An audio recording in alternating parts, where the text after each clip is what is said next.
Welcome to Bigfoot and the Bunny. This is a couple's journey into the mysterious, The unknown, and the paranormal. I'm your host, Chris Carr. And I'm your host, Kristen Johnson. Together we are Bigfoot and the Bunny.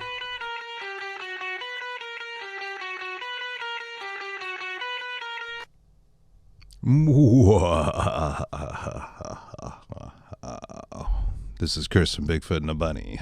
As of the recording of this episode, we are now into September, which means what? It's Halloween season, and goodbye summer. Although we'll miss your sun and your warmth, we welcome the ghouls, goblins, and ghosts of October next month. And, of course, the holiday Samhain, if that's how you celebrate it, and certainly Dia de los Muertos, our Day of the Dead, that will follow it. And we thought we'd begin this month with a seasoned paranormal investigator. And our guest this week is Joshua Chairs. He is a paranormal investigator, writer, researcher, musician, and publicist. Chairs got interested in the supernatural at an early age while watching Unsolved Mysteries with Robert Stack. His interest in the supernatural peaked in 2002 when he had the opportunity to investigate the General Wayne Inn in Marion Station, Pennsylvania. Chairs is a 2008 graduate of Westchester University and a future graduate student majoring in business administration. In 2014, Chairs co-founded the Summer Wind Restoration Society along with Wisconsin paranormal investigator Craig Nearing. Their goal was to use the original blueprints of Summer Wind Mansion to restore, rebuild, and relaunch Summer Wind Mansion as a museum. With its extensive haunted history, Summer Wind is known to be one of the most haunted locations in Wisconsin. In August of 2020, Chairs founded the Phantom Detectives to help people who are going through paranormal experiences. Using the Paranormal Research Society blueprint, Chairs is hoping to build a team of renowned paranormal investigators and is dedicated to helping people that are going through these experiences. Chairs has investigated the Sanderson Museum, Selma Mansion, Mill of Selma, White Chimneys, the General Wayne Inn, Fort Mifflin, Penhurst on our bucket list, Smyrna Museum in Delaware, Paoli Battlefield, Gettysburg, Chad Ford Historical Society, and many other locations. On May 21st, 2021, Joshua's Future LLC company purchased the rights to the late, great Art Bell's former affiliate director news program, Dark Matter News. As some of you may have guessed, Art Bell is a major influence on our show and many other shows like ours. Rest in peace, Art Bell. Without further ado, let's get on with the interview. And hello. Welcome to Bigfoot and the Bunny. I'm your host, Chris Carr. And I am Kristen Johnson. And hope you're having a great Saturday out there. Speaking of Saturdays, I know September 24th of 2022. So I was going to say of this month, September of this month. Yeah. Okay. Off to a rockin' start. Is National Ghost Hunting Day. Now, I don't love that term. We don't love that term. No, we do not. Ghost hunting. Although it has some history. It does go back. Mm-hmm. You saw it, and was it a Lon Chaney or Bela Lugosi movie? Bela Lugosi movie. It was from the 30s. Yeah. And we're still curious about the origins of like the term ghost hunting. Mm-hmm. We don't like it because you don't hunt the ghosts, and that just there's an insinuation there, but we all kind of use the term, so we're used to it. It's kind of like the data evidence thing and all that, but what are you gonna do, right?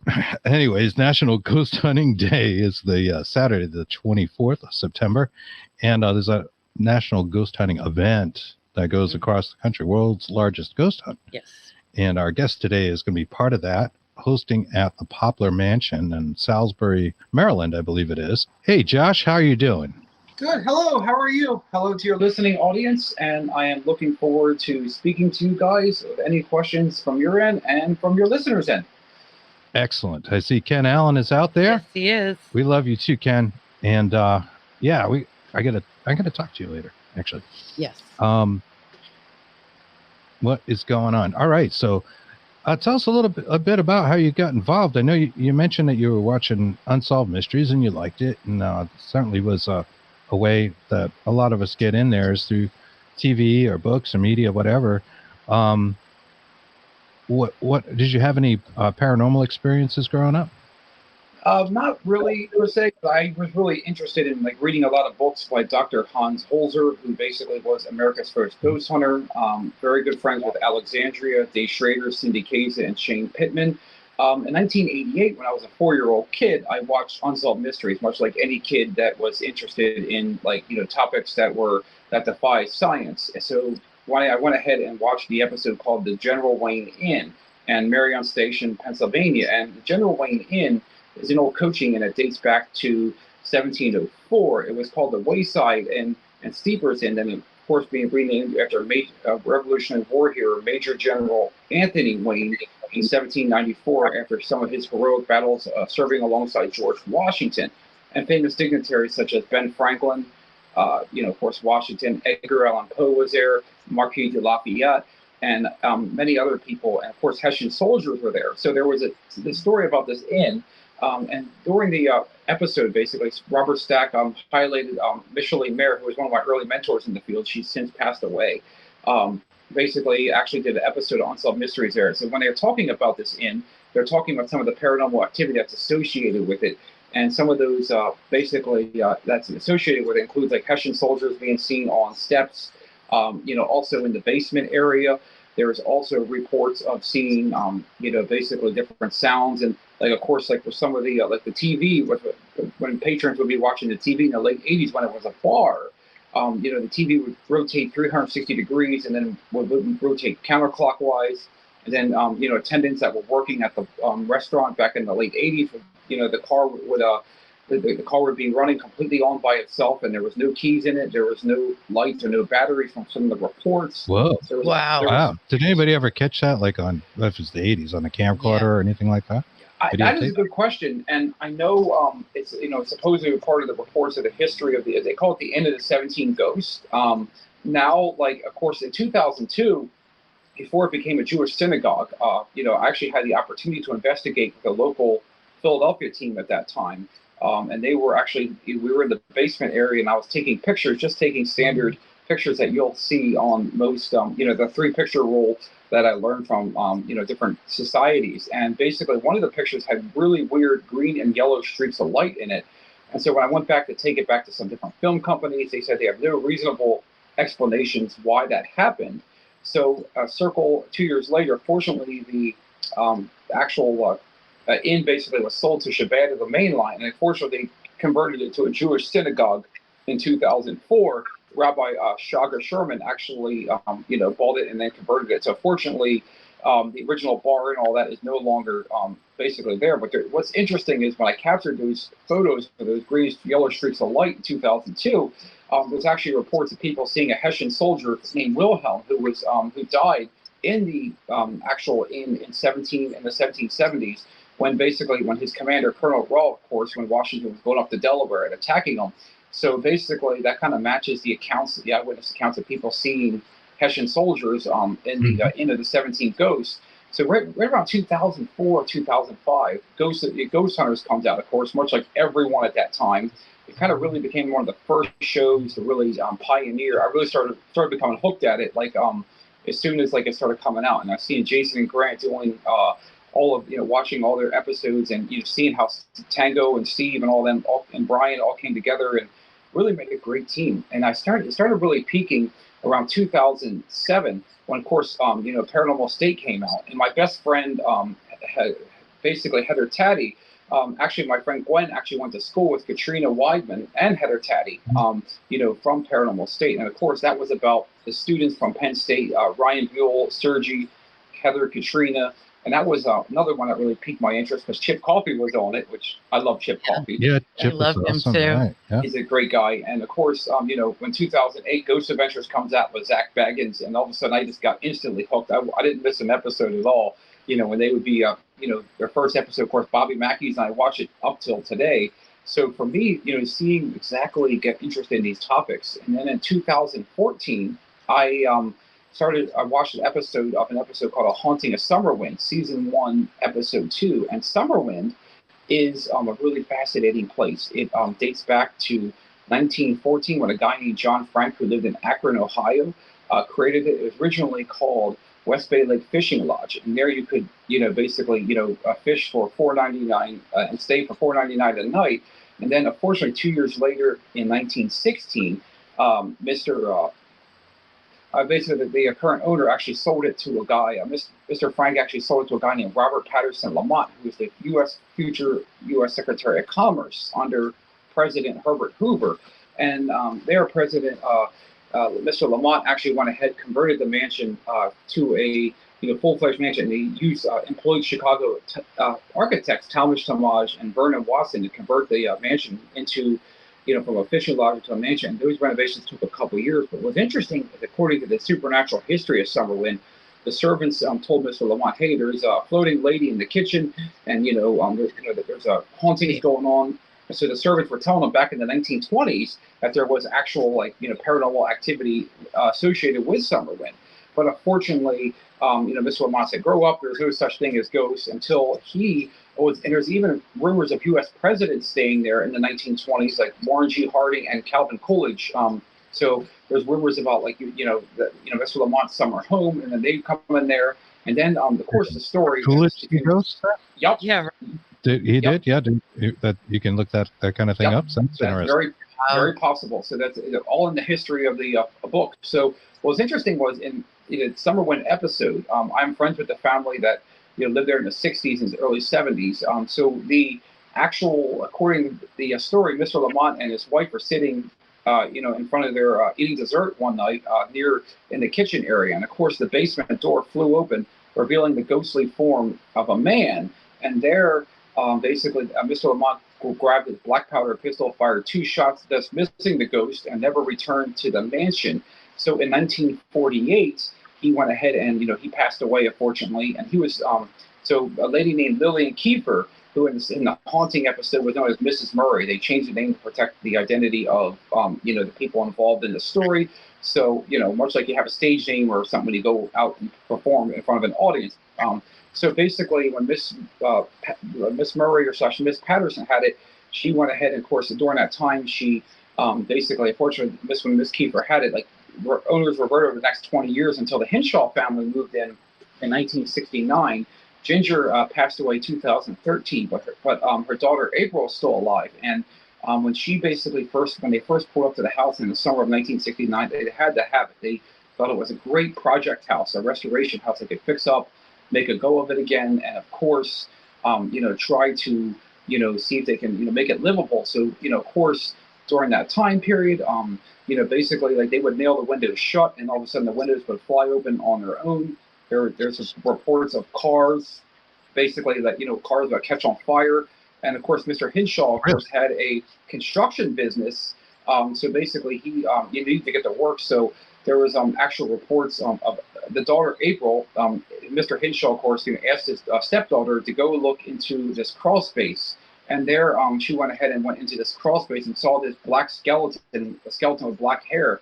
And then when they went to report it to the authorities, the skeleton was gone. And then, of course, there was actually stories from someone that'll just gore your hair. And then, of course, as time went on, things got worse at Summerlin. Of course, the stepdad went mad. He played the organ to all hours of the night.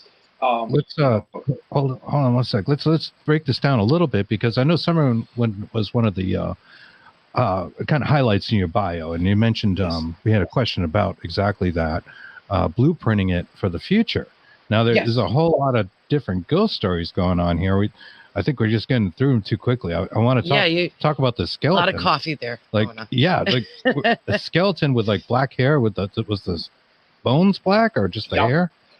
Just the hair was black. And according to when I talked to April, and she was a 10-year-old child in 1970, 1969 when she crawled into this crawl space. And according to the reports, basically, Mr. Hinshaw, of course, his real name was Jim Hill. Of course, they changed the name on everybody to protect their identities.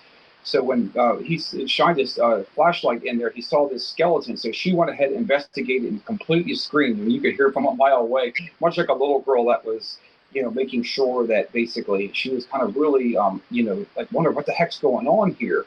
And then she was terrified of it. And according to there's a story of a little girl named Lucy that was basically that had lived on the property back during the Lamont time, and she was like she was a servant. She was the daughter of one of the servants there, and she passed away in the 1920s, 1930s. And that could have been, her possible skeleton, and maybe they just saw like a residual kind of haunting, where basically they saw something, and all of a sudden, it just disappeared. So that story is interesting. Of course, being 10 years old, you're still kind of open to things that maybe you haven't learned to unbelieve, and maybe she was just the right age and body chemistry to see something that other people wouldn't, and actually saw it. I have no doubt that she may have seen it. Linda, our friend Linda Judd, was asking what was the blueprint idea that went along with looking at Summerwind? What do you mean by blueprint?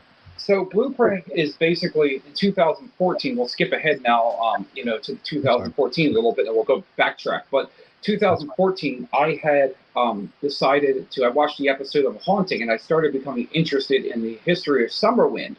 So I went ahead and basically started, there was a website called summerwindmansion.com that was still standing at that time. It was still, online. Kind of gave you like just information about the property. On one of the menus, I clicked the link and it said blueprints for sale. And all of a sudden, so I went and basically clicked the link to find the blueprints. And there, the brother of Ginger Hinshaw, Ray Von Bober Jr., actually was selling the original blueprints. So I reached out to him, I contacted him.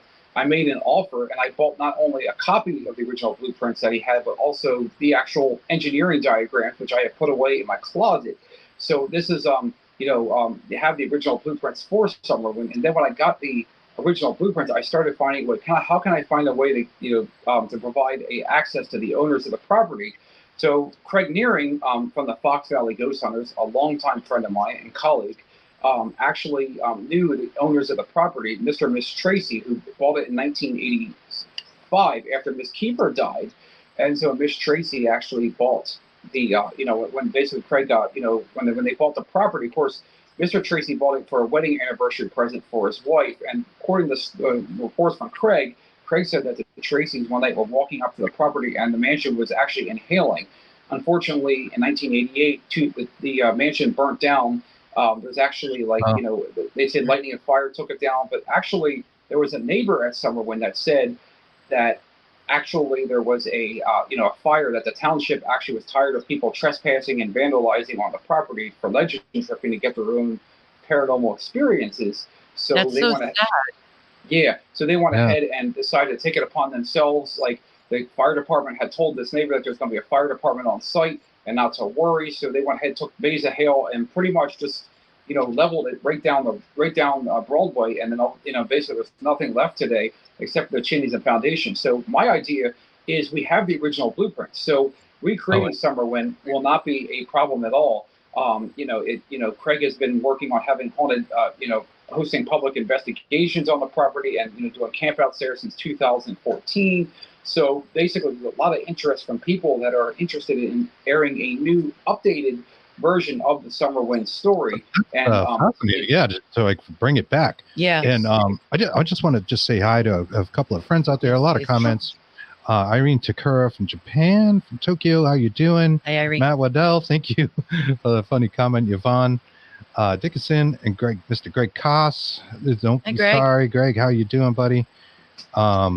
Actually, Greg had Dave Schrader on. Yes, he did. Watching, and I'm sorry, Greg. I was out doing errands. I didn't get to watch the show yet, but Kristen was on it.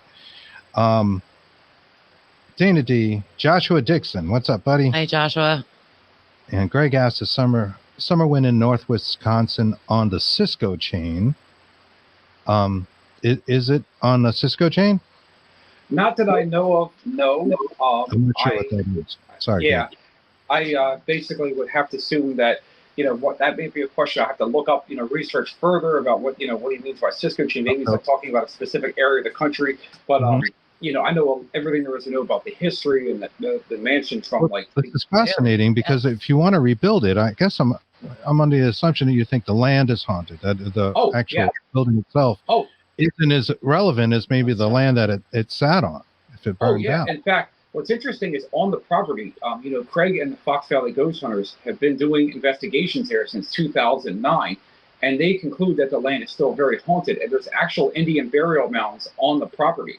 And according to the story, there's a book called A Carver Effect, A Paranormal Experience, written by Ray's father, Wolfgang von Bober, who was a popcorn vendor from Chicago in 1979. Of course, when he got the property, when he got control of the property in the Hinshaws, Ginger's father bought it, and so basically he decided to make it go to the place again. And when they got it around 72, 73, of course, Ginger warned her father not to buy the house. Of course, he decided, well, I'm going to do it anyway. So when Ray Jr. just got out of the Army at that time, as actually doing renovations inside the house, he actually started getting visions of the flashbacks of the Mr. Lamont firing his black powder, and the bullet holes were still actually in the basement door at that time. So basically, what was interesting was about this house is that basically, when after Ray's father got it, they actually were measuring rooms actually in the house, and according to the thing, someone's actually known to change shape. Yeah, they would actually measure rooms from the original blueprints, and all of a sudden when they took their tape measures, the length and width would change on the fly. So that's a pretty interesting story from Ray Von Bober Jr., who I talked to still on a daily basis. So this was all documented in the Carver Effect book. What do you mean that the length and width would change? Like they would measure it out per the blueprint, and then how does it change? Like when they start to put it together, or? Exactly. Like when they would start renovating, like, bringing painting in, of course, there would be like appliances, like, water heaters and stuff in the house that would break down that all of a sudden would work again. Workers would, report, like, see, like when they would work on certain parts of the house, like, with different tools, those tools would disappear, then reappear somewhere else the next day. So that no one wanted to work on the mansion. So there's a lot of stories of people seeing things and hearing things. So basically, the reports of the shape changing is been documented since the 1970s with the Hinshaw family and the Von Bober family when they had it, and of course Miss Kiefer. So there's like 3 different owners saying the same thing, and according to Craig, I think parts of the chimney's been known to shift as well. I can't verify that, but he would be able to tell that to you because he's actually on site there in Wisconsin. He would know all about the shape changing. Wow, that's pretty interesting. That's intense. Yeah, yes. Yeah. And of course, the ghost hunters have done a lot. Elemental. I'm sorry. I had a question for you. He says, sure. I believe Elemental's a great paranormal investigator himself. Philip White's been on our show a couple of times from Georgia Paranormal. Says, I believe elementals protect sacred Native American land, not the Native Americans. They were so spiritual. I believe they move on. So he's saying that it's elementals. And what do you think of that? And have you had any experience with elementals? And that includes things like fairies, pukwudgies, gnomes, goblins, hobgoblins, and the gob that they worship, which is like the head one I found out recently. Did you know that? That's where the name goblin comes from, gob. Right. Not on our investigations per se, but I know that Craig definitely feels on the Sutherland property there's like some kind of elementals there. Because they would basically be doing like running their EMF meters in certain parts of the foundation. Of course, rocks will come flying out of nowhere, and of course, some of their investigators, they would take, Craig would take them, and of course put one of their investigators in isolation, and then all of a sudden, basically, then they would they would use their do EVP work or their voice recorder. All of a sudden, they would hear a raccoon would fly out of nowhere from one of the trees and land on one of the investigators' laps. And the EV, after going back to the EVP, they basically say that I pushed it. So those are some of the stories that Craig's had, of the mansion. So there's definitely seems to be some kind of elementals there. It's kind of hard to say exactly. Is it Native American tribes? Very possible. And according to the main theme of the Carver Effect, the ghost that was haunting Summerwind Mansion was named Jonathan Carver. He was actually born in Weymouth, Massachusetts in the 1700s. He was. Yep. Yeah. And Jonathan actually, basically was supposedly haunting the house. And then, as time went on, basically he was looking for a land grant that would have granted him a northern third of Wisconsin. And people still go on the house, still on the property today, to go looking for this land grant. So they dig up the Tracy's property, and unfortunately, there's of course nothing there. But according to Craig, he had told me that basically that the land grant was found in England. Of course, Jonathan Carver passed away in the 1690s, early 1700s, and I think that he had basically been laid to rest he was born in a pauper's grave in England. And one of his descendants is actually a core member of our the Summer Wind Restoration Society named Michelle Fontana. she is actually related to Jonathan Carver. I think she's like a many times great granddaughter of his. So to have one of the Carver descendants working on the Summerwind, project is absolutely awesome. For her family being there and all that. So, I'm definitely hoping that someday we can rebuild it. Yeah. Philip commented he believes elementals shapeshift to match your fears, and that's an interesting comment. Yes. Greg Haas mentions that it's in some of his musky fishing areas north of where we have been for 60 years family-wise on Star Lake.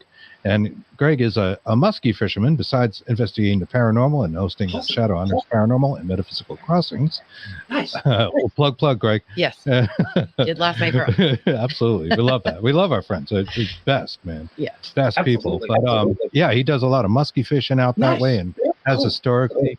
So he knows that area. Natalie Mosley asked a question here. Hey, Natalie, how you doing? Hi, Natalie. She says, is all that paranormal activity and changing dimensions would affect the ability to rebuild?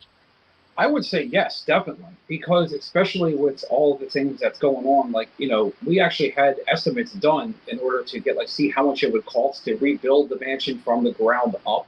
And of course, the estimates that we've gotten on the rebuild is going to be about $500,000 to $700,000. And you also got to factor in building codes and zoning codes and all that stuff. So the neighbors, of course, would have to make sure they would have to approve it as well.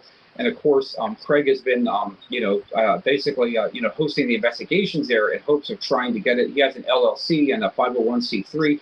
So anyone that's interested in, participating in the project, just go to Facebook. And there's a group called Summerwind, the word summer, all one word Summerwind, and then type in Haunted Mansion in the group search, and it'll automatically pop up.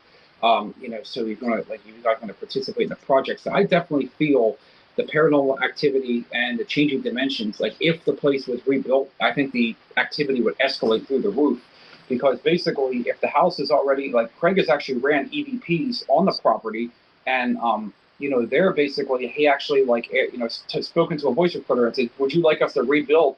And the ghost there that Craig has supposed to capture the voices of, he said, yes, rebuild Summerwind. So basically, in my opinion, I think anytime you attempt to change or modify a structure that's no longer in existence, I definitely feel that the activity would escalate through the roof once it's rebuilt. I think that the idea of doing a TV show or a TV series of this on the History Channel or Discovery Plus, of being able to, rebuild it all the way from, basically all the way from nothing to a completely brand new mansion. And I think that there's parts of it that we can still use in the rebuilding, like the arches, where you can still get out of the rain, where the basement is, that's still there. There is actually, of course, the foundation and stuff is still there. So there is, I would definitely feel that if the place was rebuilt, the activity would be up through the roof, and it would be kind of very much, one of the most haunted mansions in the entire Midwest. It seems like it would be definitely one of those things. I see there are books written about it. I wasn't all that familiar with the legend, so thank you for introducing it to us. Joshua asks or mentions that burning it was ridiculous to property. I think you mentioned it got struck by lightning, or they thought, right? Yes. It still exudes its spirit, and he asks who owns the property now, who is the owner. Currently, Craig, it's kind of he runs the property for the Tracy. So the property was, bought in 1985-86 by three investors, Harold and Babs Tracy. They're now in their late 70s, early 80s. They've owned it since then for a long time. So they live up in La Crosse, Wisconsin. And of course, they had, many reports of seeing the place. And I've talked to Mr. and Miss Tracy. They are very sweet people. And I think Craig, of course, eventually wants to buy the property and reopen it as a, haunted bed and breakfast or haunted mansion when it's rebuilt. So I think the Tracys are kind of like the current, owners, the stopgap owners. But I think eventually the property is going to need, eventually future owners that can, get it up to par once it's rebuilt. So, basically, I think I would definitely look up Fox Valley Ghost Hunters on Facebook, and Craig has direct access to the owners. So anything that you guys would like, questions for the owners or questions for Craig, that would probably be the best source. I would highly recommend for people to contact the owners would be through foxvalleyghosthunters.com, fvghosthunters.com. Well, that's pretty cool. And thank you for letting us know about that. We'll follow up with you, because I would be interested in just being on the grounds. It sounds amazing. Philip also mentions here, he says, is there a shift in energy? He's had 5 investigation submissions through his website in the past 10 days. That's never happened. Have you been getting more? Have you been finding there's more people looking for investigations, which will lead us right into the Phantom Detectives we can talk about? Yes, absolutely. And I'm going to say yes. I think there's definitely a lot of shift. You're seeing the field constantly evolving, and you're seeing a lot of, more and more people building teams, which I think is wonderful. You see more and more radio shows out there. You're seeing like more, I think because it's Discovery Plus, because now we can watch all these shows with the convenience of a simple, smartphone or iPad or so I definitely feel there's like an explosion of, more and more of these people. So there's definitely seems to be a lot of shift in the everything. Yeah, Linda Judd was asking about the paranormal. The Phantom Detectives, and how you guys came together. Sure. I know I've heard of you guys. I've heard of some of you guys and seen you around in different interviews. So let our audience know how it started and who's in it. Sure. So basically, the team was founded in August 20th of 2020. I had left a previous team because I didn't like how my old society leader was running the show. So I decided, I wanted to create a new start for me, my former lead investigator. And so basically what I did was, she's a sound engineer. She's a Civil War reenactor. She builds paranormal equipment. She actually helped us, a lot in the early days of getting this society started. So basically this person and I decided we're going to start over. So what I did was went ahead and created business cards, had them done with Alpha Graphics, which they do fantastic work. I went ahead and had it set up, created a team email on Gmail. I had set up social media pages. I had a logo design, the ghost, you can see the ghost of the magnifying glass. So I went ahead and, of course, had a website built, phantomdetectives.org. So I basically had everything built from the ground up.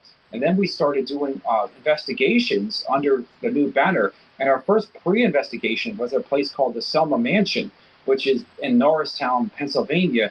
And there was a person who was doing an exhibit, like something like, I can't remember, like Traveling Paranormal or something. It was Brian J. Cano, who's a really good friend of mine. I absolutely love Brian.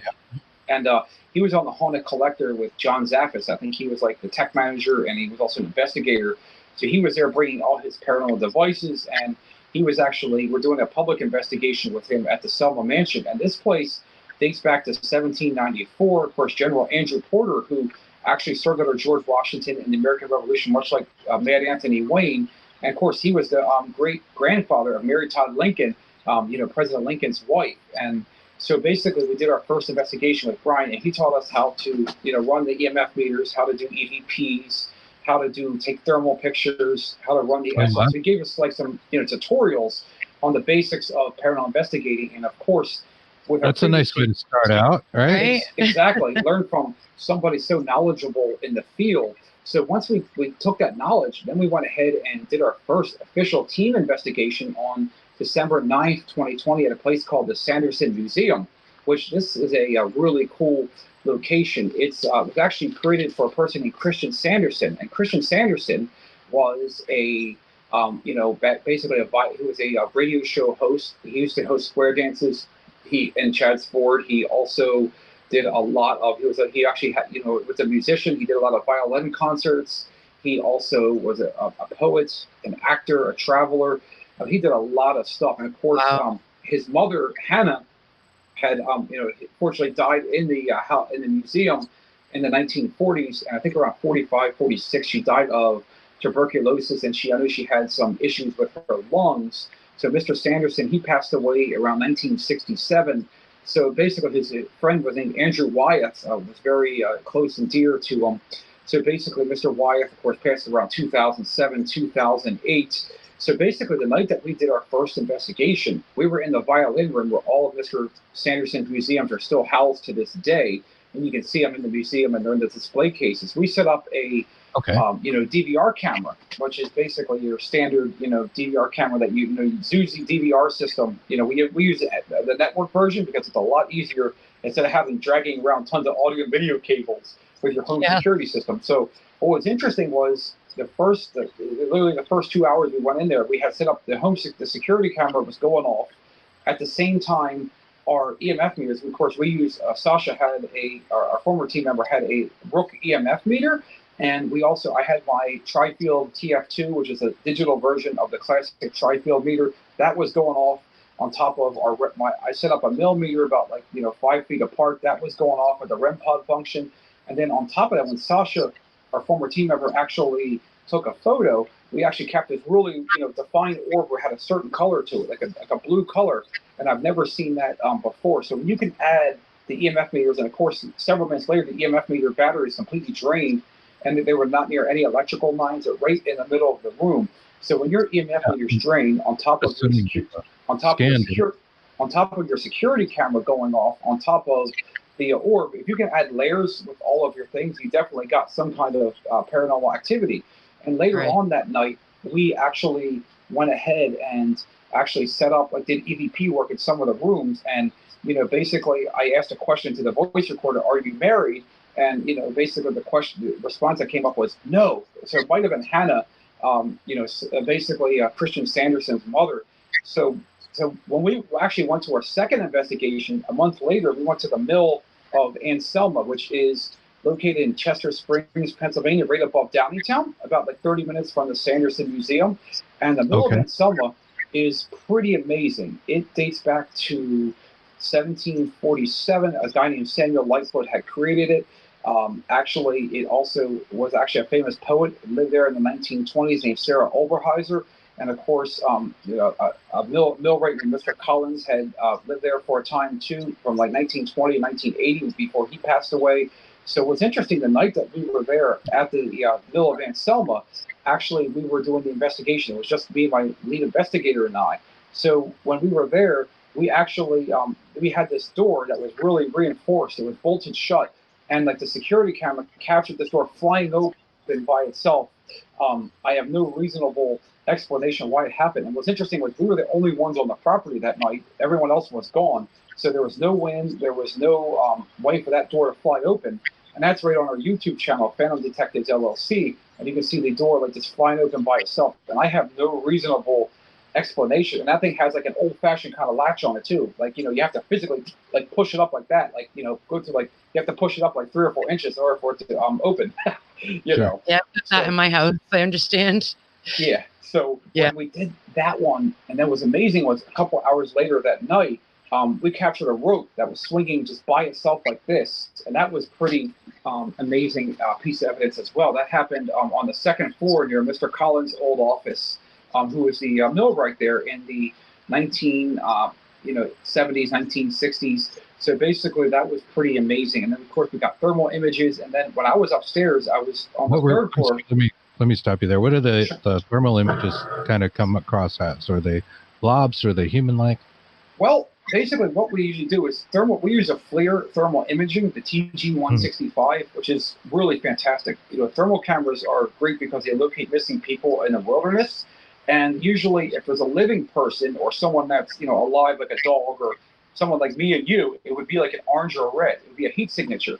Well, the night that we were at the mill of Aunt Selma, we captured, some interesting, anomalies, meaning things that weren't supposed to be there in different parts of the mill. And of course, basically, when we had captured those, all we did is you just point and click, and all of a sudden it takes the picture. So when I talked to Dave Giuliano and other people in the field that have been doing this for over 30 years, have said that basically if you have a cold signature and you capture some kind of figure, you might have some legit paranormal activity. And right. You're looking for a cold spot mode. Exactly. And the night that we were there, we were doing EVP work. We like to call it Phantom Time, which is kind of like our version of the EVP session, where we go up and ask the Phantoms questions. And one of the responses that we got was, I asked a question that night, basically, and then all of a sudden the word go came up, go, you need to get out of here. That kind of terrified me. And that was on our website, phantomdetectives.org. So when we had, basically, we finished the investigation, it was one of the most wildest nights that we've ever done. We took a couple months off, and then what I did was I actually reached out to somebody by the name of Rick Warner, and here's where Rick comes into the team. Rick Warner actually is trained as a former certified UFO field investigator for MUFON. Of course, he also had backgrounds on editing and creating images. He also knew how to do field survey work. I mean, with his UFO background, I thought that he would be a great addition to Phantom Detectives, bringing in his background as a certified UFO field trainer. So he originally was working with the Delaware MUFON, but he decided that it was time to move on. So he joined the team, and he's actually the U.S. ambassador to the Italian UFO Federation, FUI.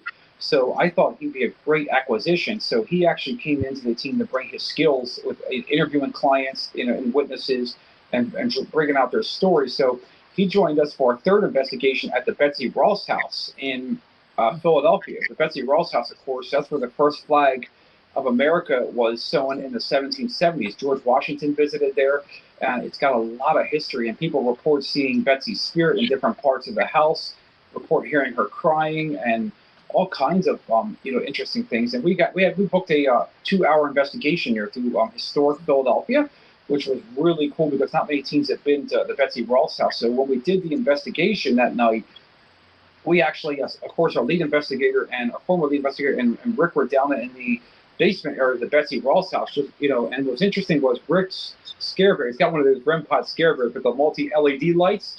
That was going off like crazy. And then, of course, our former lead investigator's paralight was spiking it's like a K2 meter, had like these different colors. It's called the paralight from North Canton Paranormal Detectives, and that was spiking like crazy. And then at the same time, in Rick's voice recorder, he had pulled up some growls, and they sounded like absolutely horrifying. And those are on our website under EVPs. And this is at the Betsy Ross House? Yep. All right, I'm going to rewind just a little bit. We're going to go back. Yeah. I wanted to talk about, you mentioned doing an EVP session, and you called it Phantom Time. Like you have coined a term for doing an EVP session. Do you have a different approach to doing an EVP session than most teams? Do you have a specific thing or like a way of doing it? I know like some people do them in a round robin fashion, asking the same questions, or maybe they have their own, approaches. Is there something specific about Phantom Detectives, how you approach an EVP, electronic voice phenomenon session? Well, actually, yes, we do a really good job. So what we do is, of course, we have several ways of doing this. We have our own Shares Warner version of the Estes method, of course, which is running the Ghost Box, where we hook up our psychic medium Melissa Ferrazano, who's a student of Cindy Kaiser from the Holzer Files. So, of course, we actually run the standard Ghost Box hooked up to a portal box. And then Rick, of course, we use Rick's S box from Ghost Stop. It scans AM and FM stations and it picks up spirit. Yep. The really neat thing about the S-Box is, unlike the PSB-7 and PSB-11, it actually has an internal storage backing, so you can save your sessions, basically. So what we do is we actually, hook up our psychic medium and plug her up with the Shares Warner method, much like the traditional Estes method that you've seen on the shows with the blindfold from A.D. Bruvy and Adam Berry at Kindred Spirits. Our version is better because not only do we add scanning the AM FM stations, but we also add a voice recorder to that. So that's part of Phantom Time. And then we also add a paralight, a K2 light to add to the Estes method. So we kind of came up with our own style with that, and it gets great results. So our version is definitely a much improved version. And of course, when we do regular, just straight EVP sessions, what we do is we kind of just sit in in a circle, basically. We just take our voice recorders, and then we set up EMF meters, and then just start asking questions like, is anybody here? Do you have any messages for us? And we were always respectful. And every time we do an EVP session, we get at least one EVP from every investigation, because I think... Well, that's a good track record. EVP is a pretty tough... Yeah. That is nice.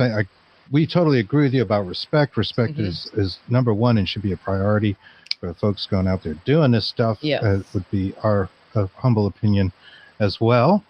And hello, Elaine. Hello, Elaine. My mom there. Hi, Jan. How you doing? So that's great.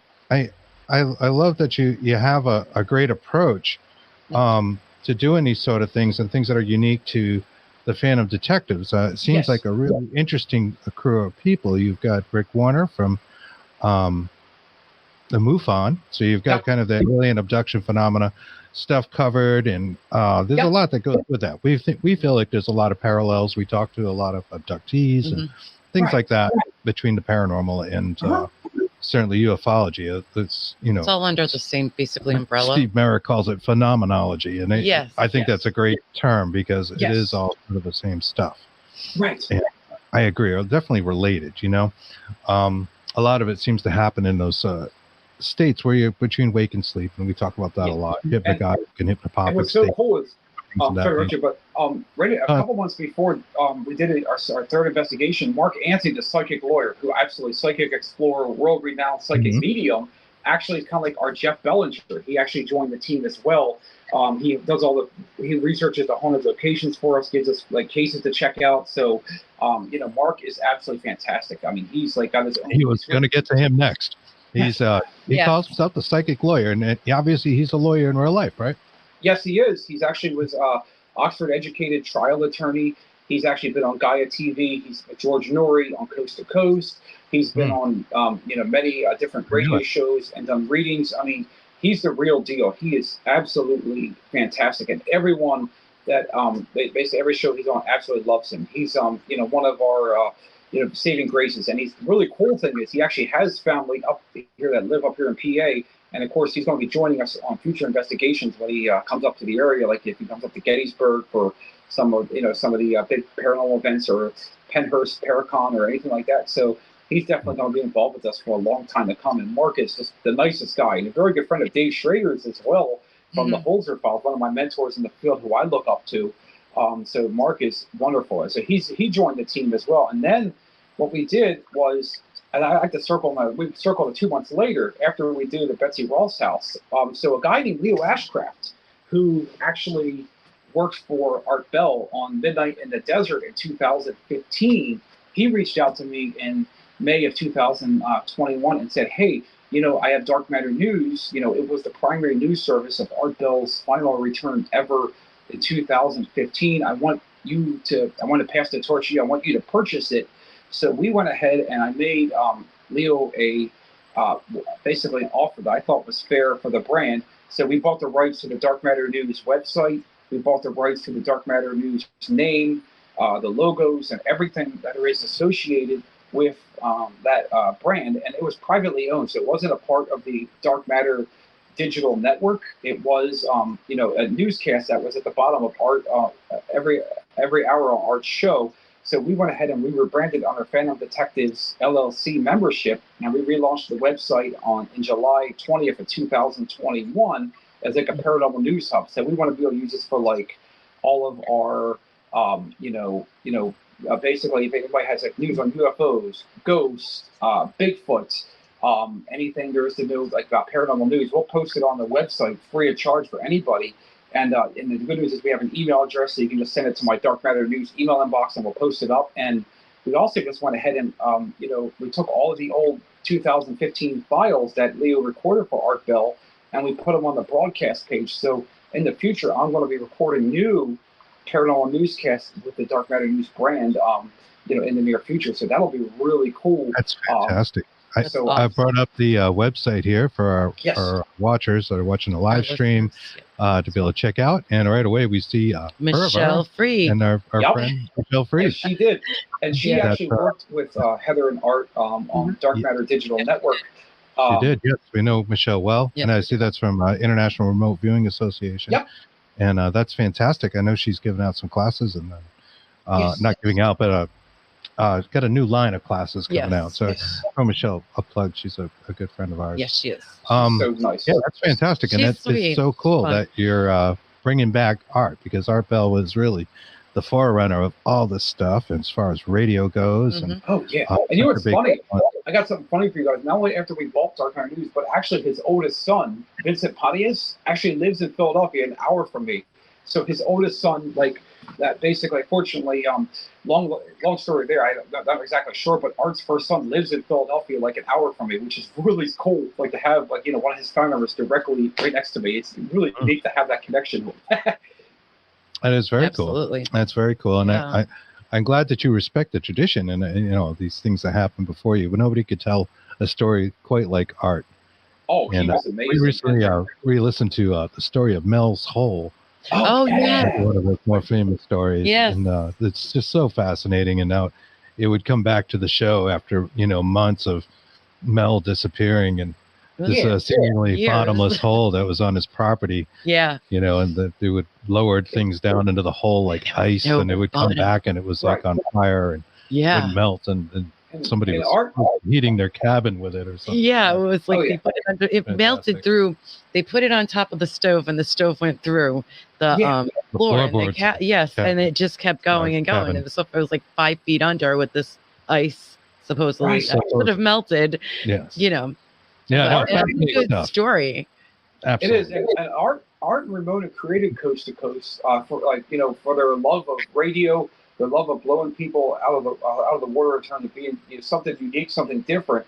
And he really was like the pioneer of all this, and he made it possible for all of us to do what we're doing. So when he basically doing all these shows, like the good news is even though he's since passed away since in 2018, all of his old shows are still out there for everyone to enjoy. And those will always live on. Those are timeless and classics. Yeah, that's awesome. And I'm glad you're keeping that going, because we love that stuff, and I'm sure our audience does as well.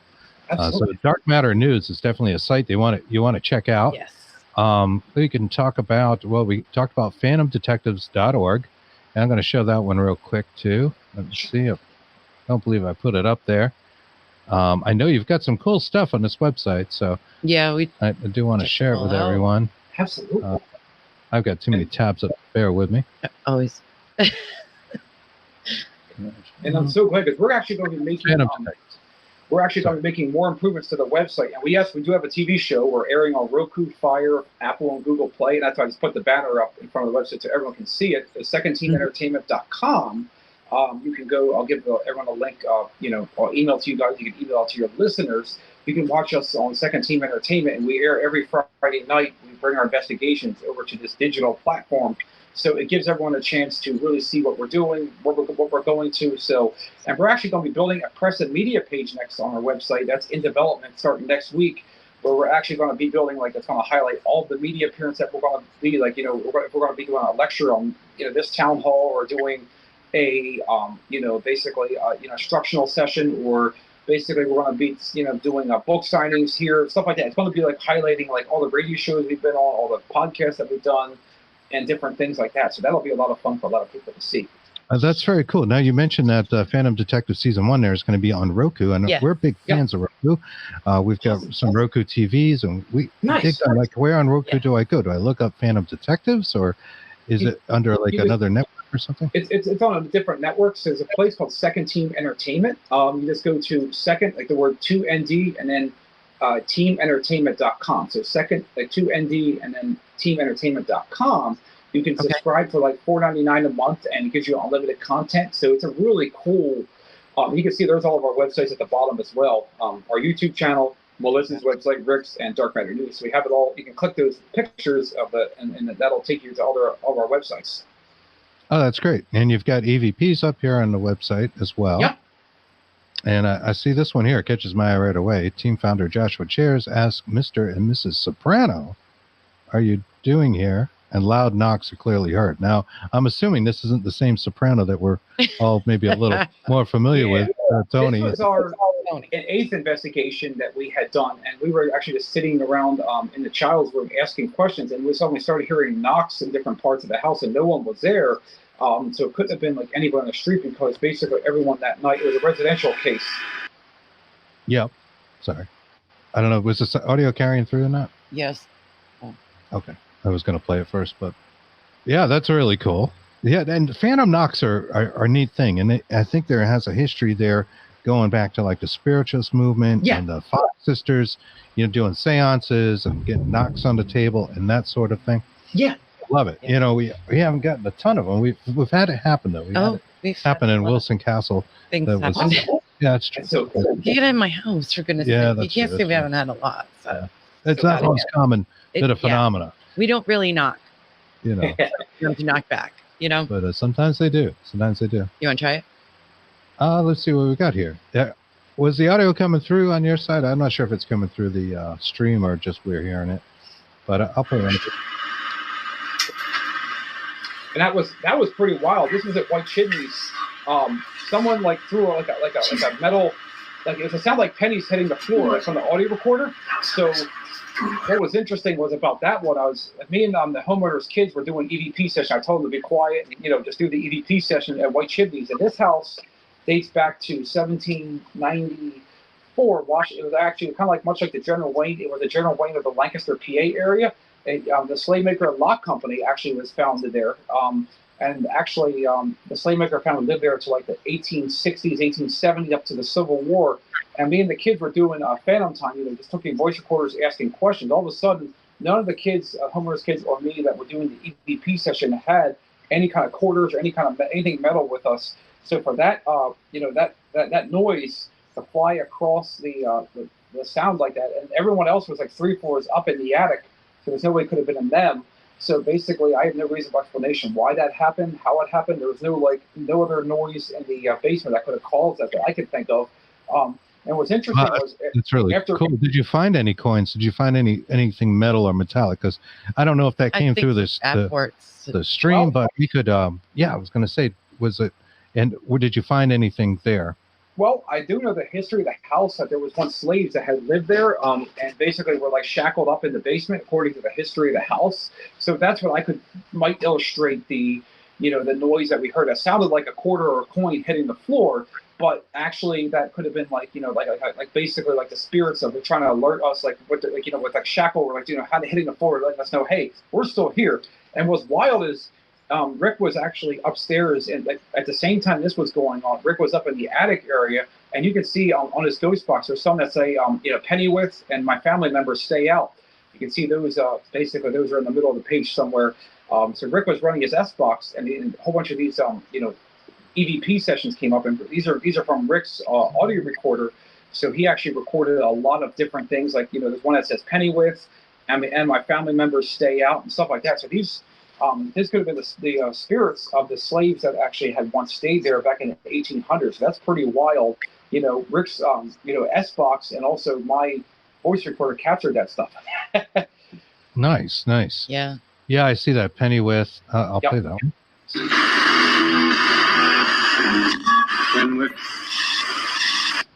Yep. Pennyworth. I hear that on the spirit box. Absolutely, that's pretty cool. And the voice pops up. Yeah, we love spirit box stuff. We're kind of ITC fans ourselves. So nice. That's awesome. Yeah. What's so cool is actually Gary Galka is a good friend of mine. He really kind of helped pioneer the ITC with the spirit boxes. Of course, the original first spirit box was called the Frank's box, which was Frank's Assumptions. Yep, was actually developed by Christopher Moon, and I know Chris very well, great guy. And the funny thing is, you'll see, if you watch the old Paranormal State from 2007, 2008, they were using the Frank's box, and of course 3 years later, Gary Galka takes that idea and then creates the PSB7 and PSB11, and he runs DAS distribution, which is based out of Connecticut. And of course, they make the millimeter and all that. So Gary kind of took the idea of the Frank's box and expanded it. And so the really cool thing about the PSB11, it scans 2 radio stations, so you can have one scanning AM and one scanning FM. And also, of course, the PSB7, the new version, has temperature and all that, and motion sensor. It does, so, yeah. We just added one of those to our collection, actually. Awesome, very cool. Yeah, we love that thing. It's pretty cool. It's kind of a classic, and it really does work well. We like the S box. I communicated with Gary. I don't know him, but I communicated with him about a video I took of our millimeter with the REM pod. Nice. It was going so bananas, and it's out on our YouTube channel. Awesome. If you look up Dark Horse Paranormal Productions on YouTube or Dark Horse Paranormal, you'll find it. I sent him the video, and he actually had no explanation. He said, I don't know why all those functions are doing what they're doing. Right. It's so funny because the millimeter is absolutely awesome. I think is the name of it, because it actually sounds like it's trying to play stuff. It's using those REM sounds, which are just a few different notes, but it's sort of an arpeggio. And it does actually sound like music, and all the settings on the millimeter were going lighting up bananas. Wow. And it was like 250 degrees in my bedroom when I used it at the time. Yeah. Well, it said it was. It wasn't, obviously. Right. But Gary's a good guy, very innovative, and I loved his story as well about his daughter Melissa, and why he involved his daughter Melissa. And of course, what was interesting was before he created the Mel meter, the A704R, which was Zach Baggins and Aaron Goodwin and Nick Roth kind of pioneered on Ghost Adventures around 2010, 2011. When Melissa Golka had died, toxicology reports that she was coming home from homecoming one night when she was a senior. She was 17 years old. She hit a tree head on and was killed immediately. The toxicology reports after doing the autopsy of the body reported no foul play. So for her to die like that was kind of very sad. But then Gary came back and he started getting signs of her presence after she passed away. So he created the Mel meter for when she was born, when she passed away, as a way to communicate with her from beyond the grave. So it measures temperature and EMF, which I love. And of course, the upgraded version actually does laser grid lights. It does it plays music. It also has a REM pod built into it. It also has all the bells and whistles. It's like your standard temperature EMF. It also does more. We also use the Grayson box, which our friend Grayson Schmidt actually developed for us, which was no other team has this that I know of. I think he built very few of them, but the Grayson box is a modified K2 that actually, if you look up paranormal technical support on Facebook, Grayson developed like the 2.0, which we have the last 2.0 he made, and it measures he has a battery drain meter on it, so we can now track as the battery is going down on the device. It goes from 9.0 all the way down to 0. We can track that, so we can see now that when the battery is being drained. Of course, and it has a temperature light, and of course, UV lights and all that. So I love, all the new toys. The tech is always constantly evolving. So Grayson's great. I think Grayson's going to be developing the Grayson Box 3.0 in the future, but he's not sure when that'll be. But I highly recommend reaching out to Grayson if you guys ever want one in the future. Thank you. Yeah, no, that's really cool. Yeah. We'll look into that, and we like all the stuff, even the classic stuff. You mentioned Hans Holzer and reading his stuff, and we use a compass. Awesome. Just an old school compass we'll take out because that's what was in the books. And I think it was Yankee Ghosts or something, one of them. Yeah. And I read that in a million years ago. Right. Now, and to this day, we'll take a compass out with us and see if it just starts spinning on its own. That's a good another question out here. Linda Judd says, I remember the show on Ghost Adventures when they had a special show talk to Mel and gave her a birthday party. That's right. I've seen that as well. And Gary's story is really touching, and it certainly lends credence to his interest in paranormal. And it's not just about making a quick buck. That's for sure with Gary, because he's got some he's got a real story there. And it's touching. Trying to communicate with the afterlife. What are your thoughts on the afterlife? I definitely can conclude basically that there is definitely, if the law of energy says that energy that cannot be created but cannot be destroyed but move from one form to another, there definitely, so the law of energy says that basically we're moving from, so basically when we die, that there's this electromagnetic soul. And Mark, of course, wrote this new book called The Afterlife Frequency, where he dives into the electromagnetic soul and how this energy is like a pool, basically, and how in this pool it's kind of like when you see bubbles popping out of the surface. It kind of echoes basically. When you throw a stone into the water, you'll see it skip along. It'll create ripples, and that's exactly what Mark feels that the electromagnetic soul or the afterlife, basically happens. So when you see that, that ripple effect, basically, there's of course intelligent, that ripple effect is created from living spirits that are directly haunting these locations, which are of course intelligent. And then, of course, when you have residual, which is like Gettysburg is a great example of people seeing cannons and, hearing formations of Union and Confederate soldiers marching up and down the town. And so full-bodied apparitions. It seems like it's more those kind of photos than anywhere. Exactly, like a tape recorder playing itself over and over. And of course, when you also have basically the demonic, inhuman spirits, we haven't had any of those yet, but usually demon case, if we ever have those kind of cases, we're going to refer people to Bill Bean, who's a demonologist based out of Maryland, very good friend of mine. Also Dave Giuliano from the Ghost Hunter Store. There's people in my field that are trained in those kind of cases that we'll refer our clients to. So as we continue to grow and get bigger, we'll definitely, if we ever feel we can do cleansings and stuff like that, with sage and stuff like that. Like Melissa, our psychic medium. In fact, I'll bring her. Might as well bring her in and introduce who she is. So Melissa is, of course, she actually joined the team in June 2021, and she was recommended by Cindy Kaza from the Holzer Files herself. Melissa is a psychic medium. She's a life coach. She studies advanced mediumship, advanced development. She's also trained in remote viewing somewhat. She knows a lot about past life regressions, and she does readings. And she actually joined the team to bring her skills in because we didn't have a psychic medium because Mark is so busy. So basically with all these different book lectures, so Melissa comes in and brings her skills in to the team, to the talent pool of fan detectives. So she is also a case manager. So any kind of investigations that are coming in, she intakes all the, she handles all the phone calls, all the, residential business owners. So she's very much involved in the booking of the investigations. And of course, Rick is a director of client relations. So she handles all that. So when Rick does the audio interviews with the client, so he'll actually use his skills as a MUFON certified field investigator. And basically, his website's erc2explore.com. So he actually will do, he actually is really good at drawing out the interviews. And then we'll listen to the audio. I'll listen back to the audio that Rick does with the client. And then we'll make a decision. Is this case warranted taking up or not? That's, kind of based on like all the information that's available. So to really have a team of people like myself, Melissa, and Rick, and of course Mark, and on the team as well, we definitely feel like the afterlife is very out there, and it's definitely these spirits want their voices to be heard. So that's what we do with our equipment and also with our team, is we want to give these spirits that are haunting these places a voice, and we come in with respect, and we don't try to provoke people, much like other teams. Like you'll see Zach Baggins saying, "Oh, if you did it to him, do it to me."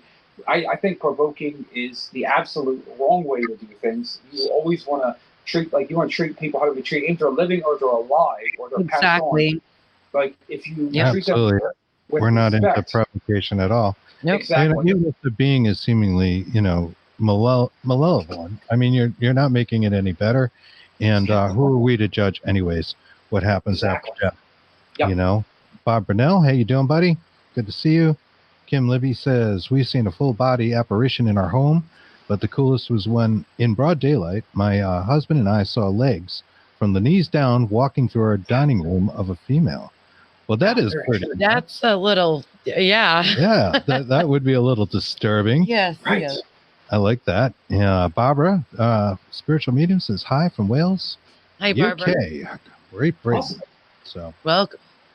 Nice to see you guys there. And I've got, I think that's, you said it's Rick's site, ERC Extraterrestrial Research Center, showing the screen on that.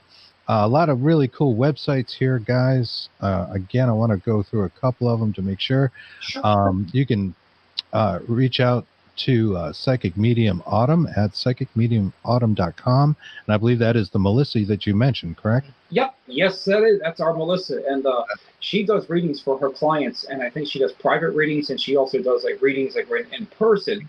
And what's going to be super cool is you guys can meet us all in person. Like if there's anybody, if any of your listeners are in Pennsylvania or Maryland or Delaware, we're going to be at the Performing Arts Center in Media, Pennsylvania.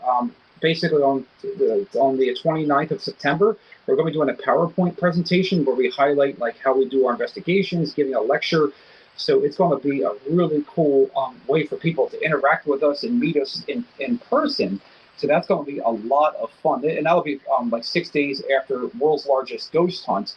So people can meet us in person. I think it'll be, I'll make sure you get you guys that link so you can put it up on your website, and that'll be really cool. Yeah, absolutely. We'll throw all those links together, and you can find those on our own pages, which of course is Bigfoot and the Bunny on Facebook, Dark Horse Paranormal on Facebook, and those will probably be the best places to do that. We're always posting something or the other up there. We'll put them with the collection because some cool stuff, and I like that you got a lot of different angles going on. You've got psychics, you've got ufology going on, you've got mediumship and technical directors and that sort of thing. So it sounds like a really well-rounded team.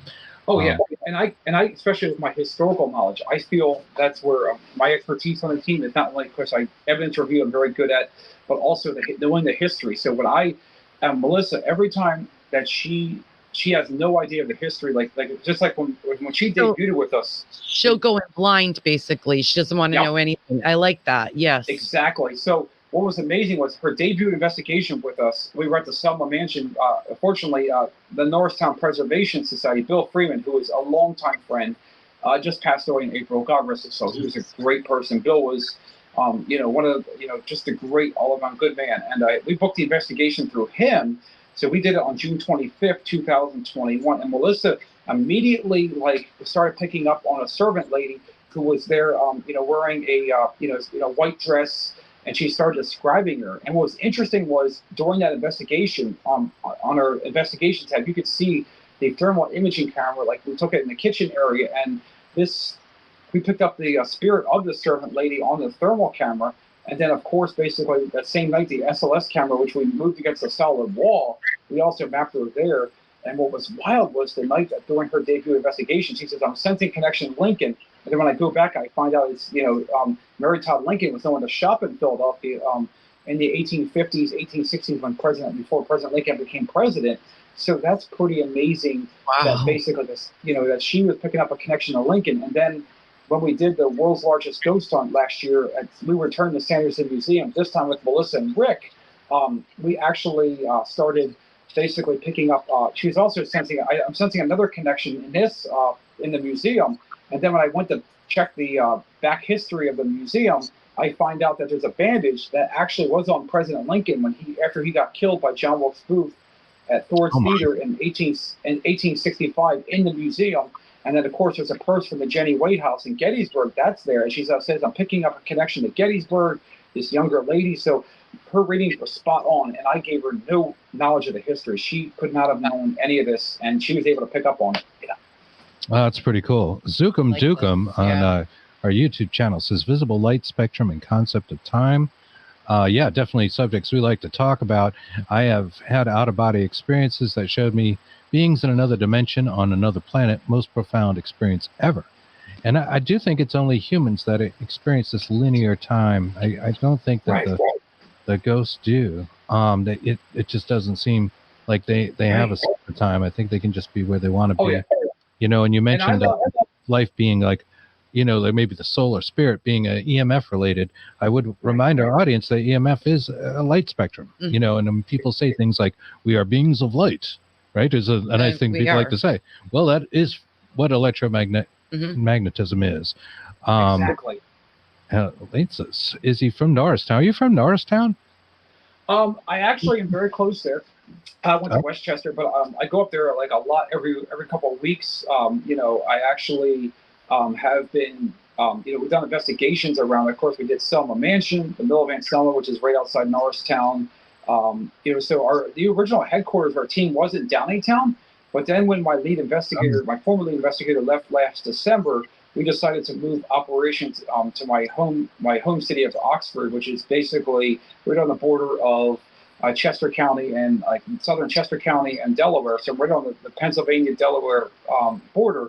So, of course, Rick and Melissa are from Wilmington.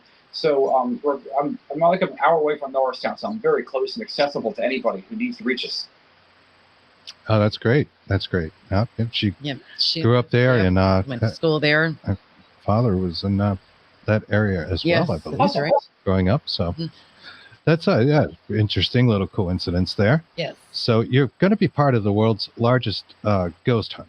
And this is a string of investigations, and I believe it's international, right? Oh, absolutely. So it's an international event. You take a national ghost hunting day. It's September 24th, the Saturday in this month. These investigations are simulcast together. Yes. Somebody can watch a stream, and then you're going to see all these haunted locations everywhere, and people investigating them. Yeah, and they mentioned that's strange because Dad went to high school there in Downingtown. Yes, exactly. That's pretty cool. Yeah. So tell us about that and where you're going to be. I know that's our background picture is the Poplar Mansion. What's the story with the Poplar, and how is this all going to work? How do people tune in and check it out? So basically, the world's largest ghost hunt was created by Maria Schmidt. I know her as Ghost Maria Schmidt on Facebook, and Brian Cano, of course, who taught me at the Norristown Preservation Society. They started this event in 2016 as a way to bring para-unity with all these teams and all these historical locations at once investigating.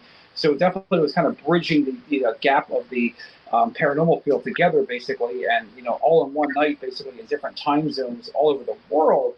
and Maria's worked very hard. So this year, she's not going to be running the event. It's going to be the Daughters of Hecate, which is Michelle Ruse, who's a good friend of mine, and her team, as well as Rob. I can't remember his exact name, but Rob is running it. And so basically, they're running the world's largest ghost hunt this September 24th. And the cool thing is, I think Daryl Marston from ParanormalWarehouse.com is going to be helping us as well. He's going to be at Fort Mifflin that night. Daryl, of course, was on the updated version of Ghost Hunters that was airing when Grant Wilson took it over. And then, of course, Daryl left and then started his own thing. So ParanormalWarehouse.com will be one of our partners this year. Also, from what I remember, of course, Dark Matter News will be joining up as a partner of an affiliate of World's Largest Ghost Hunt.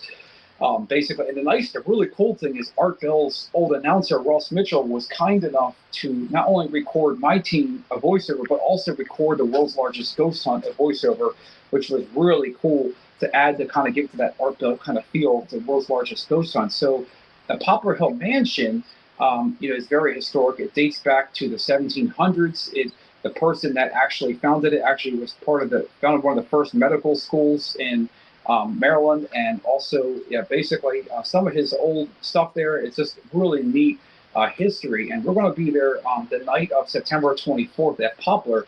And what's really cool about this place is we actually booked this investigation through the curator, and a couple of news stations are actually going to be potentially interviewing us before we do our investigation around 6 and 7. I think there's 2 news stations coming out that are in that same area. And they're going to do a segment on us, and we're going to show them some basic knowledge of tech and what we do.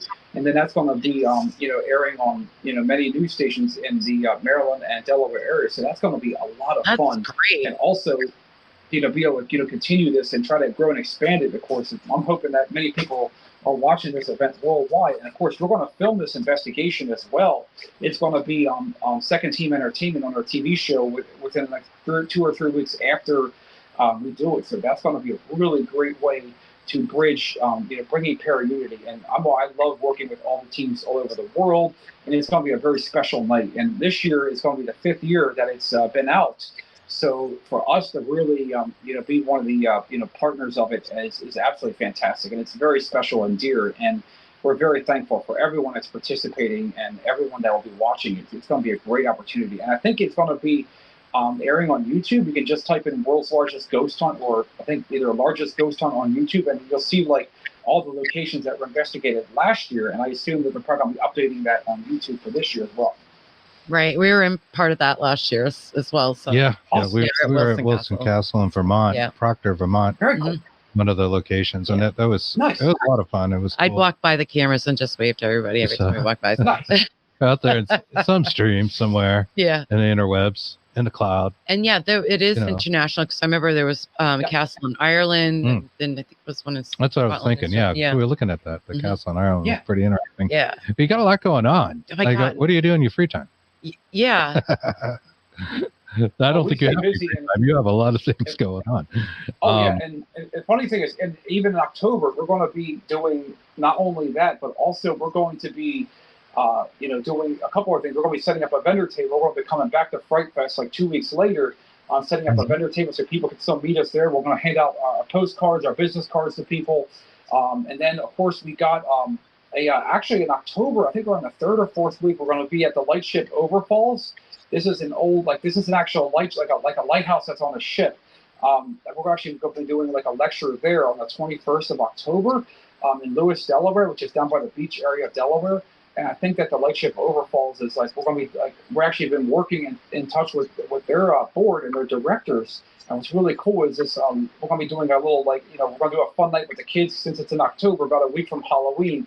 We're going to teach them Phantom Detectives Ghost Hunting 101, teaching them some of the basics. It's going to be a fun kind of it's kind of like an Easter, kind of like looking for candy basically, except you're looking for spirits basically. We're going to teach them how to do basic paranormal investigating 101. So it's going to be a great opportunity to teach the kids, and then they can apply those skills. And if they start one of their own teams in the future, it's going to be a great way for the public to interact with us and meet us in person as we continue to grow and get better. And then also in November, we also got a museum collections training. We're going to be going down to the Lewis Historical Society.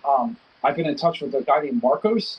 So we're going to be doing that in November. And what's so cool about that is if we actually do this collection training, it's only going to take 1 day.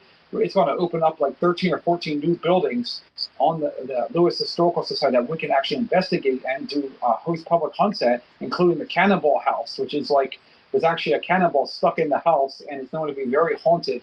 So this is exactly what we're doing. I think we're doing an investigation in December. So we got that going on. We also, I think we got our 5th magazine appearance in less than a year. I think we're in touch of being in touch. We've been already so far in Paranormal Underground. We've been American Paranormal Magazine, Phenomenon Magazine, Fate Magazine. Oh, nice. So we're going to be speaking of Steve Mera. Steve Mera, yeah. That's his baby. It's an awesome thing. I love that guy's research. That's so cool. I saw it in your videos there. I was showing your YouTube channel. You're working with the ANC Mini, and I was wondering what you thought of that. And do you like those kind of noise gating products that are connected? Oh, yeah. Like the portal. So what we decided to do is, since we signed a contract with Second Team Entertainment and we moved all of our investigations over to a new platform, what we're doing right now is pretty much reviewing paranormal equipment. So I just did a review recently of the Grayson box and the Millimeter, and gave my thoughts. And Rick, of course, reviewed some of his apparatuses. Like he's got, lighted dowsing rods, which are really cool from North Canton. They actually, they go in the dark. We got those. And also we got one of those 30-foot tripwire EMF. I might be reviewing that next. It's kind of like Christmas lights on a long string with these multiple EMF sensors. And I can say, seen those. Those are really cool. They really are. Cool. And that's pretty cool. And Jeff Eastman is fantastic. I just love how these people can take something like a simple like a K2 mirror and put it on a Christmas light, and you can drape them over. Like we got the 36-foot version, so you can stretch it out and you can throw it on like a floor, or you can put it on the door like that, and it'll light up really good. So there's a lot of different toys that we have on the in the toolbox, you could say, and we're going to constantly keep adding reviews like every week or every 2 weeks. So every time we have a new review, we're just going to continue to put out content that way on our YouTube channel. So it'll at least keep everyone fresh and interested in what we're doing. Sure. That's fantastic. Awesome. All right, and if there was any kind of at one place you had to say this is the most haunted location I've ever been to, it really maybe scared you, what would it be? Well, there's been so many cases, and I'm going to say like the most recent case that we just did, like we were at a place called Booby's Brewery, which is in Mount Joy, Pennsylvania. And Booby's I can say, wait, back it up. I got to stop you there. Yep. Booby's Brewery. Yes. Okay. Yep. Every guy's doing 2 favorite things in life. Okay, in one place. Fantastic. So we booked this investigation in May through our friends from Jotnex Paranormal, JOTT.NYX, like Jotnex, Melissa, and Jerry Keller. They are the paranormal directors at the brewery. Very nice people, and very much like one of my mentors in the field who I look up to. And we were there May 27th, 2022. And the night that we were there, we were in the ballroom area doing the investigation. And I could say I captured some of the most incredible evidence of paranormal thermal pictures ever by any team that night. And I'll give you guys the links. You can put those up on your website. But the night that we were there, we're in the 3rd floor ballroom. Melissa was picking up on these 2 girls, and according to the history, that they had died in the 1900s, and they were named Ani and Tekla. And we actually captured their spirits basically the night we did the investigation at the brewery. And this actually, of course, Melissa was picking up on. She was spot on with the history, and she was, basically saying how, she was picking up on the history of the house. And was amazing was she had no knowledge of the original owner of Booby's Brewery, and the actual guy that bought it was a guy named Alois Booby. And then basically what was happening is that later that night we were in his bar area, and we stretched out the tripwire EMF, and the whole light was going on like crazy, lighting up like multiple colors, and then the paralight was completely spiking. And then when Rick ran this ghost box, he was picking up a lot of stuff on that. And then when we went to go down the catacombs, this area, this actual location actually has catacombs, like a basement area that was kind of part of the Underground Railroad. Wow. And, is that what it was used for? To like hide slaves? Yeah, absolutely. Yep, that was part of the Underground Railroad as well. And the night that we were there, it was wild. Rick was running a spirit box trying to see if we can, capture spirit voices on the ghost box. That thing was not working at all. Like, it was malfunctioning left and right. But then when we went to take it up to the bar area, it was totally fine. And so for that to actually happen, like it could have been like, like you said, when you're downstairs, you might not get as clear of reception. The batteries might drain, or there might just not be a signal. It's kind of hard. I always try to find technical reasons why it wouldn't work. But right. Exactly. So what was also interesting? Sometimes things just break. They don't want you to use it. I think it's fascinating. They seem to have the ability to use any kind of device you have. It could be something as simple as dowsing rods, or as complex as whatever kind of spirit box you want to come up with, wonder box, whatever. Exactly. It doesn't seem to matter. It just seems like it's just a matter of intent.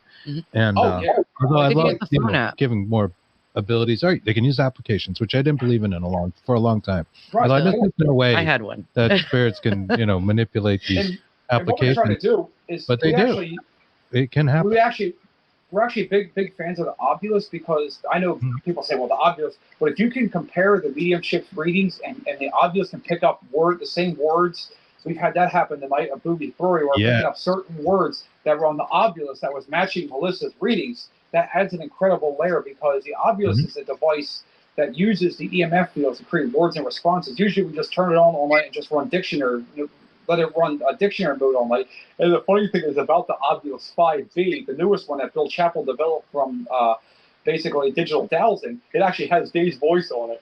Dave Schrader's. It's pretty cool. It has, Is that right? That's awesome. Well, yeah, that's pretty cool. I haven't used the 5B, but we've used them before, and we've seen similar things where it turns up on another app, or somebody's at the same time it describes something, and it there it is. It's also saying it at the same time. We did that over the phone with some friends of ours. Skype. Yeah, it's somebody in Canada. Somebody was in Canada, one was in Florida, and we had Skype on our phone. Yeah, we were all getting this different gear and getting the same responses. Yeah, which was wild. Yeah, so you never know.